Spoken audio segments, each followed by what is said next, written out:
Taunin fans hindi kinaya at nag-alboroto sa ginawa ni Paolo Avellino kay Kim Chiu.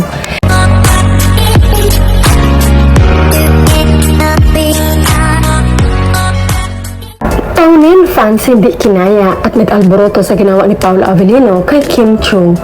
Tila mapasa hanggang ngayon hindi pa nakapag-move on ang mga tagahanga ng Paunin. Kung matatandaan, halos lahat ng social media platform ay binati ni Paolo si Kim mula sa Twitter, pati sa Facebook at Instagram. Hindi naman nagustuhan ng Paunin fans ang ginawa ngayon ng aktor. Ayon sa post nito, hindi nakaka-proud yung fan vote award. Ibig sabihin lang yan, parang binili mo lang yung award mo para magkaroon ka ng award. Parang binigyan ka lang ng award dahil madami kang fan. Hindi lang yung binigyan ka ng award dahil sa magaling ka. Agad din sinupalpal ng Kim Pao fans ang sinabi nito. Respect nila, it means malaki ang fan base mo. Which is hindi lahat ng artista meron. If artista ka at wala kang solid fan base, never kang mananalo. Tsaka dumaan sa jury ang andon, ano ang garanti mo na hindi nabibili o walang dayaan? Ang non-fan vote award, take it, ring a bell. Ang tatamad nyo kasi ayaw nyo magtrabaho para sa idol nyo, puro kayo reklamo sa ibang kinainggitan nyo. Work. Okay lang yan, di naman si Kim bumibili, kami naman mga fans niya. Akalain mo yun, daming nagmamahal kay Kim, kahit wala naman kaming personal benefits. Makita lang namin happy siya, gagawin namin.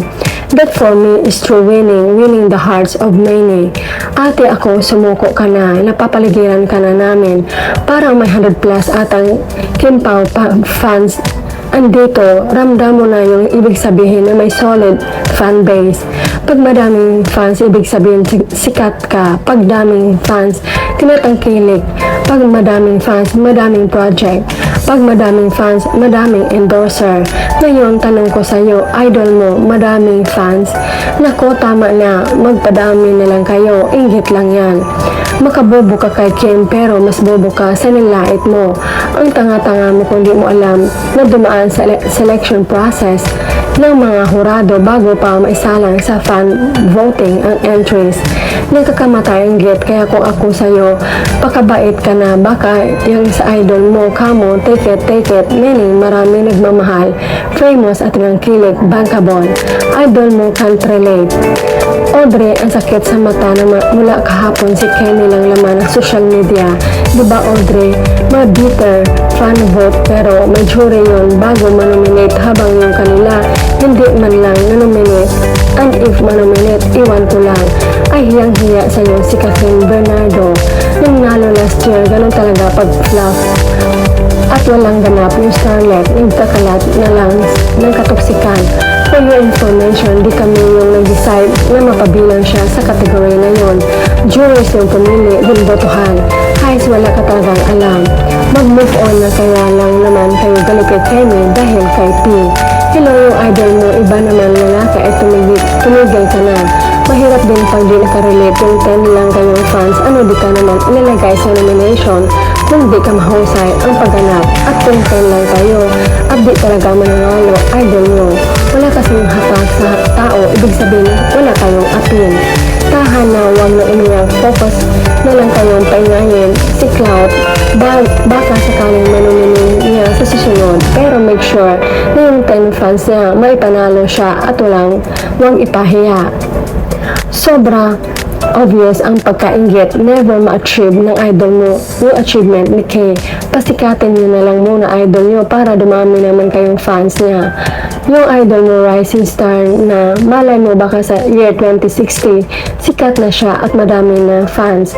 Nag-rise na ng tuluyan, baka manalo din dyan at kasing dami ng fans ni Kenny nang yung fans niya. Hintayin mo. Mag-research ka nga bago kumuda. Last part niyan, voting, dumaan yan sa jury. Maraming countries ang pinagpipilian. Di yan basta lang pinagbotohan. Pag-inggit, pikit. Yan ang sinasabi ng fan, lalo na kung starlet ang idol nila. ka winner na nga sa SDA winner pa sa puso ni Paolo Avellino. Hindi makarelate idol nyo kasi hindi kapili-pili. Yun nga lang magaling si Kenny, and well, kung ayaw mo, so what? As if it is matters. Nakaka-proud na napakaraming nagagalingan kay Kemi, not just few voting based on their own standard and preferences. Ang dami nakarecognize sa husay at galing ni Kemi. Pero girl, na-witness naman nyo, daming pumuri sa kanya at may mga fans na nga pala siya sa Malaysia, Korea at Taiwan.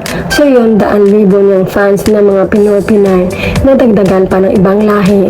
Kaya todo bashing na naman kayo, yun lang kasi kaya nyo mainggit, loser. Pakibukas po ang mata nyo po para makita nyo ang katotohanan. Boba ka talaga, ano? Ang showbiz ay business. The more na marketable ka, mas more opportunity ang pwedeng dumating sa'yo. Ang fans ang gasolina ng mga artista. Hanggang may fans ka, madaming brand ang magkaka-interest na kunin kang endorser. More endorsements, more money.